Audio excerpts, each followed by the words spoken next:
नमस्कार दोस्तों, स्वागत है आपके अपने YouTube चैनल एग्जाम मैनेक्स में। और मैं हूं प्रोफेसर अवनीश सर। और आज जो है हमारे काफी स्टार फैकल्टी है हितेश सर। वो जो है आज आपको एक टॉपिक के बारे में डिस्कस करने वाले हैं। तो उनका हम बहुत वेलकम करेंगे और हम कहेंगे कि सर आइए बच्चों को इस टॉपिक के बारे में बताइए। Welcome sir. वेलकम। ठीक है सर। तो आप सर बच्चों को डिस्कस कीजिए। इनके पढ़ाई हुए काफी स्टूडेंट जो है काफी अच्छे अच्छे पोस्ट पे सिलेक्ट हुए हैं यूपीएससी एमपीएससी में। तो sir thank you. Thank you. तो नमस्कार मित्रांनो, या ठिकाणी आपण या ठिकाणी महत्त्वाचे टॉपिक वरती डिस्कस करणार आहोत, ज्यामध्ये भारतातली पहिली स्वदेशी टेक्नॉलॉजी 4G मध्ये असलेली आतापर्यंत भारत जो होता तो स्वदेशी टेक्नॉलॉजी यूज करत नव्हता। कशा बाबतीमध्ये? तर मोबाईलच्या बाबतीमध्ये, टेक्नॉलॉजीमध्ये। पण आपण या ठिकाणी जबरदस्त ग्रोथ वरती जातोय आणि भारत हा खूप फास्टेस्ट ग्रोथ मध्ये जातोय। ओके, आणि याचे सर्व श्रेय या ठिकाणी आपले माननीय पंतप्रधान नरेंद्र मोदीजी यांना पण आहेच, परंतु या ठिकाणी सर्व भारतीय जनतेला पण या ठिकाणी श्रेय आहे की जे या ठिकाणी त्यांना सपोर्ट करत आहात। ओके, तर मित्रांनो, या ठिकाणी आपण डिस्कस करण्याच्या आधी 4G टेक्नॉलॉजी काय असणार आहे, याचे बेनिफिट्स काय आहे आणि याचे फायदे काय आहेत या ठिकाणी आपण डिस्कस करणार आहोत। याच्या आधी मित्रांनो, या ठिकाणी मी तुम्हाला या ठिकाणी जे अवनीश सर होते, ज्या अवनीश सरांनी आता मला तुम्हाला ओळख करून दिली, तर ते अवनीश सर या ठिकाणी आपले स्टार फॅकल्टी आहे। ते मॅथ आणि रिझनिंग त्यांचं खूप जबरदस्त आहे मित्रांनो। ओके, त्यांचं मॅथ आणि रिझनिंग होती खूप मोठी कमांड आहे आणि त्यांचं मॅथ आणि रिझनिंगचे लेक्चर पण या ठिकाणी YouTube वरती येत असतात मित्रांनो। तर या ठिकाणी तुम्ही त्यांना पण बघा, ज्यामध्ये तुम्हाला बेसिक कन्सेप्ट पासून त्यांनी या ठिकाणी क्लिअर केलेलं आहे। ओके, तर मित्रांनो, या ठिकाणी मी IBOP IAS अकॅडमीच्या YouTube प्लॅटफॉर्मवर या ठिकाणी स्वागत करतोय आणि या ठिकाणी अतिशय महत्त्वाचा टॉपिक वरती आपण डिस्कस करतोय आणि हा टॉपिक UPSC आणि MPSC च्या एक्झाम मध्ये महत्त्वाचाच आहे, कारण इथे प्रश्न येतीलच। ज्या वेळेला भारत कुठेतरी या ठिकाणी टेक्नॉलॉजिकल पुढे जातो, ज्या वेळेला भारत कुठलं तरी अचिव्हमेंट करतं, तर ते प्रश्न 100% MPSC UPSC फोकस करते। या वर्षी जे MPSC ची एक्झाम झाली, ग्रुप सी ची एक्झाम मेनची, त्यात क्वेश्चन होता की भारतातला पहिला काचेचा ब्रिज कुठे तयार केलाय, तर भारताचा पहिला काचेचा ब्रिज तमिळनाडू या स्टेट मध्ये तयार केलेला होता। तर जे पहिली गोष्ट येते त्यावरती प्रश्न विचारले जातात, म्हणजे जातातच। ओके, या ठिकाणी आपण डिस्कस करतोय ते म्हणजे BSNL टेक्नॉलॉजीकडे बघा मित्रांनो, तुमच्या समोर या ठिकाणी टेक्नॉलॉजी बद्दल या ठिकाणी माहिती दिलेली आहे। तर या ठिकाणी आपण व्यवस्थित बघूया की नेमकं काय आहे आणि भारतात यामुळे काय स्थान निर्माण झालंय। बघा, तर तुम्हाला या ठिकाणी पहिलं बघितलं तर BSNL ची पहिली स्वदेशी 4G तंत्रज्ञान सेवा, भारताचा आत्मनिर्भर दूरसंचार प्रवास, म्हणजे आत्मनिर्भर, कोणावर डिपेंड न राहता स्वतःच्या देशाचा स्वतःने विकास करणं म्हणजेच आत्मनिर्भर। म्हणजेच काय, मेक इन इंडिया, यावरती प्राईम मिनिस्टर नरेंद्र मोदी या ठिकाणी मोठ्या प्रमाणामध्ये फोकस करताय मित्रांनो आणि देशाला फास्टेस्ट ग्रोथ मध्ये पुढे घेऊन जात आहे। ओके, जे आपण बघितलं की अमेरिकेने टॅरिफ लावला तरी सुद्धा या ठिकाणी आपला देश कुठेही झुकलेला नाही आहे। अमेरिकेला झुकवणारा देश म्हणजेच भारत, अमेरिकेला झुकवणारा देश म्हणजेच भारत, आणि भारताने हे अमेरिकेला दाखवून दिलेलं आहे की आम्ही कोणापुढे झुकत नाही, आम्ही स्वतः मेहनत करतो आणि टेक्नॉलॉजी आणि तज्ञांमध्ये आम्ही पुढे जातो आणि कोणावरच डिपेंडेंट राहणार नाही। ओके, तर या ठिकाणी डिस्कस करतोय आपण। तर बघा, या ठिकाणी तुमच्या समोर पहिली स्लाइड येते बघा मित्रांनो, की परिचय। भारत सरकारच्या आत्मनिर्भर भारत मोहिमे अंतर्गत BSNL ने स्वदेशी 4G नेटवर्क सुरू केलेलं आहे। मग MPSC ने प्रश्न विचारला, पहिल्यांदा स्वदेशी 4G सुरू करणार कंपनी कुठली, तर BSNL या कंपनीने, भारत संचार निगम लिमिटेड या कंपनीने पहिल्यांदा 4G सेवा सुरू केलेली आहे। ओके, ते लक्षात ठेवणं खूप महत्त्वाचं आहे मित्रांनो। आणि हे ओरिसा स्टेट मध्ये या ठिकाणी पहिल्यांदा याची लॉन्चिंग करण्यात आलेली आहे। ओके, या ठिकाणी बघूया की ही सेवा पूर्णपणे भारतीय तंत्रज्ञानावर आधारित आहे, म्हणजे पूर्ण टेक्नॉलॉजी कोणाची आहे, भारताची आहे। भारताच्या टेक्नॉलॉजीवर ही आधारलेली संस्था आहे आणि कोणत्याही परदेशी कंपनीचा सहभागी नाही। म्हणजे कुठलीही फॉरेन कंपनी या ठिकाणी इन्व्हेस्टमेंट केलं नाहीये किंवा त्याची मदत पण आपण घेतली नाहीये, हे स्वतः भारताने बनवलेली टेक्नॉलॉजी आहे मित्रांनो. तर याकडे खूप महत्त्वाचा गर्व आहे भारतीय म्हणून, या ठिकाणी खूप महत्त्वाचा गर्व या ठिकाणी नक्कीच असणार आहे मित्रांनो. तर विकास प्रक्रिया काय या ठिकाणी बघा, तर सी डॉट नावाची कंपनी आहे 4G कोर नेटवर्क विकसित केली आहे. म्हणजे 4G टेक्नॉलॉजी कोण विकसित केली भारताची जर एमपीएससीने विचारलं तर सी डॉट नावाची कंपनी आहे. या सी डॉट नावाच्या कंपनीने या ठिकाणी विकसित केलेलं आहे. ओके, तर या ठिकाणी टीसीएस नेटवर्कच्या एकत्रीकरण आणि वितरण करणार आहे. म्हणजे याचं एकत्रीकरण वितरण कोण करणार आहे? टीसीएस किंवा सर्वांना माहिती टाटा कन्सल्टिंग ही या ठिकाणी विकसित करणार आहे. ओके, ते नंतर तेजस नेटवर्क 4G उपकरणे आणि हार्डवेअर विकसित केले आहे. म्हणजे याचे जे उपकरणे आहे, याचे जे साहित्य आहे ते कोण केलंय? तर तेजस, जे नाव बघा तेजस नेटवर्क्स केलंय, ज्यामध्ये उपकरणे आणि हार्डवेअर, म्हणजे हार्डवेअर आणि सॉफ्टवेअर असतं, त्याचं हार्डवेअर कोणी बनवलंय? ते तेजस नेटवर्कने या ठिकाणी बनवलेलं आहे.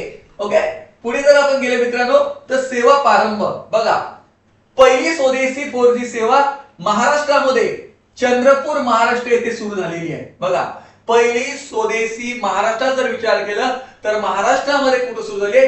चंद्रपूर या जिल्ह्यामध्ये सुरू झालेली आहे. लक्षात ठेवा, महाराष्ट्रामध्ये पहिल्यांदा 4G सेवा कुठे सुरू झाली स्वदेशी? तर चंद्रपूर हा जो डिस्ट्रिक्ट आहे यामध्ये सुरू झालेली आहे. देशभरात 4G नेटवर्कचा प्रसार करणे, ग्रामीण आणि दुर्गम भागातील सुविधा पोहोचवणे, याचं उद्दिष्ट काय आहे?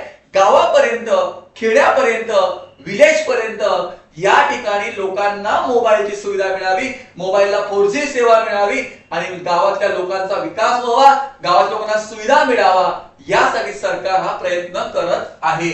ओके, पुढे जर आपण गेलो मित्रांनो तर या ठिकाणी याचे मुख्य उद्दिष्ट काय असणार आहे?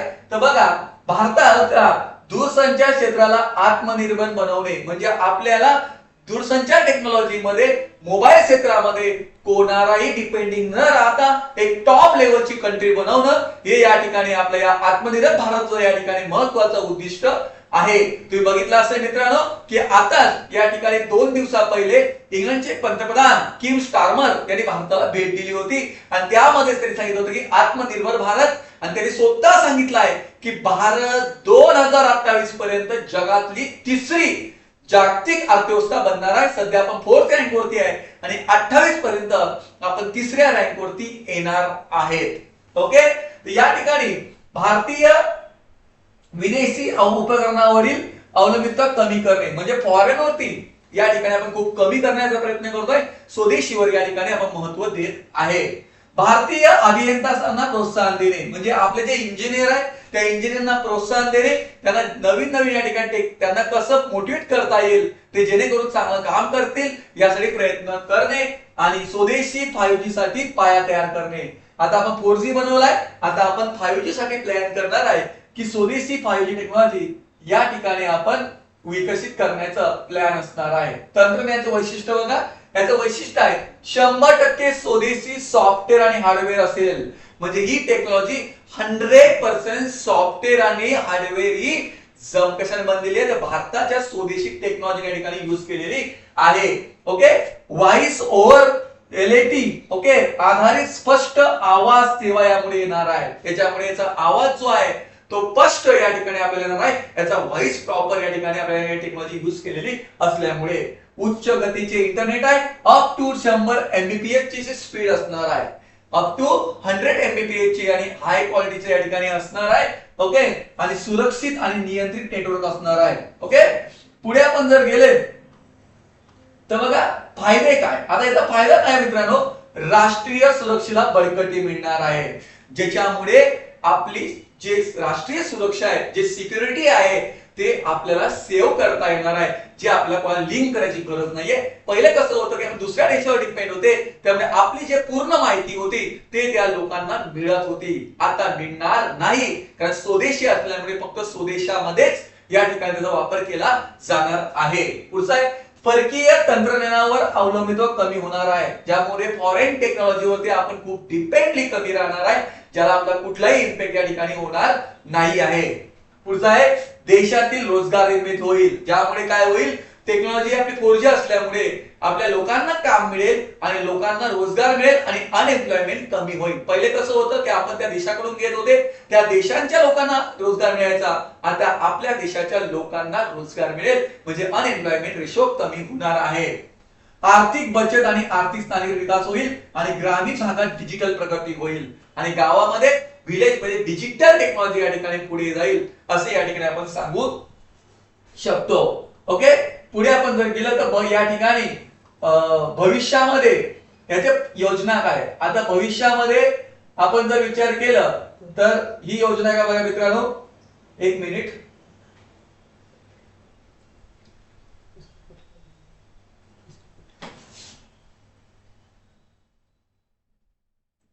ठीक आहे, भविष्यातील योजना आपण जर विचार केलं तर बघा BSNL लवकरच 4G वरून 5G वर अपग्रेड करणार आहे. म्हणजे आता आपण 4G वर आणलाय, लवकरच आपण त्याला 5G मध्ये अपग्रेड करणार आहोत. ओके, स्वदेशी 5G तंत्रज्ञानावर तयारी सुरू आहे. म्हणजे या ठिकाणी थांबलेला नाहीये देश. 4G वर आपण ऑलरेडी आणलेला आहे, 5G वर सुद्धा आपण प्रयत्न या ठिकाणी करत आहोत. ओके, आणि भारताचा पहिला स्वदेशी 5G नेटवर्क लवकरच येणार आहे. म्हणजे आता 5G आहे हा या ठिकाणी लवकरच या ठिकाणी आपल्याला येणार आहे.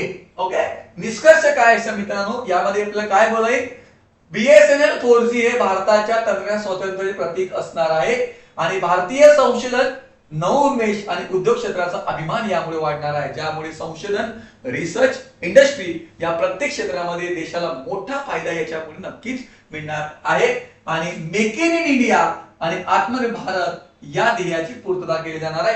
जे नरेंद्र मोदी यांनी आणलेली योजना आहे make in India. Make in India याचा अर्थ असा, देशामध्ये अशा वस्तू बनवा की ज्या वस्तू फॉरेनला अवेलेबल नसतील आणि जर त्या भारतात बनवल्या आणि फॉरेनला अवेलेबल नाही तर त्या वस्तूला डिमांड वाढेल. त्या वस्तूला डिमांड वाढला तर लोकांना काम मिळेल, लोकांना काम मिळालं तर लोकांचं सर्व आर्थिक गरजा पूर्ण होतील. हेच या ठिकाणी नरेंद्र मोदी यांनी आणलाय मेक इन इंडिया. हे स्वप्न या ठिकाणी आपले नरेंद्र मोदींनी या ठिकाणी आणलेलं आहे. ओके, तर मित्रांनो या ठिकाणी आपण जर बघितलं तर प्रेरणादायी संदेश काय याच्यामध्ये. ठीक आहे, तर संदेश काय आहे बघा, तर यामध्ये प्रेरक संदेश आहे, स्वदेशी तंत्रज्ञान, आत्मनिर्भर भारताची नवी दिशा आणि जय हिंद. भारताची नवीन दिशा, भारताला पुढे घेऊन जाणारी टेक्नॉलॉजी म्हणजेच काय, स्वदेशी टेक्नॉलॉजी मित्रांनो. तर मित्रांनो या ठिकाणी तुमच्याकडे आम्ही खूप तळमळने जे नवीन नवीन व्हिडिओ असतील ते व्हिडिओ बनवण्याचा प्रयत्न करतो मित्रांनो. तुम्ही या ठिकाणी तुमचा आम्हाला जास्तीत जास्त सहभाग करा, तुम्ही जास्तीत जास्त लाईक करा, सबस्क्राइब करा मित्रांनो. जर तुम्ही लाईकच केलं पण सबस्क्राइब जर नाही केलं तर तुम्हाला आमचे नवनवीन व्हिडिओ कळणार नाही की आमचे काय काय नवीन टेक्नॉलॉजी येते, काय काय व्हिडिओ बनवत आहे ते या ठिकाणी करणार नाही मित्रांनो. आणि या ठिकाणी जसे UPSC MPSC चे आमचे व्हिडिओ आहे तसे बँक रेल्वेचे सुद्धा व्हिडिओ बघितले आहे मित्रांनो. ज्यांना ज्या फील्ड मध्ये इंटरेस्ट आहे त्यांना त्या फील्डचे व्हिडिओ बघा मित्रांनो. आणि जर तुम्हाला इंटरेस्ट नसेल तर तुम्हाला एक नॉलेज म्हणून सुद्धा तुम्ही हे व्हिडिओ बघू शकता मित्रांनो. तर जय हिंद, जय महाराष्ट्र, धन्यवाद मित्रांनो.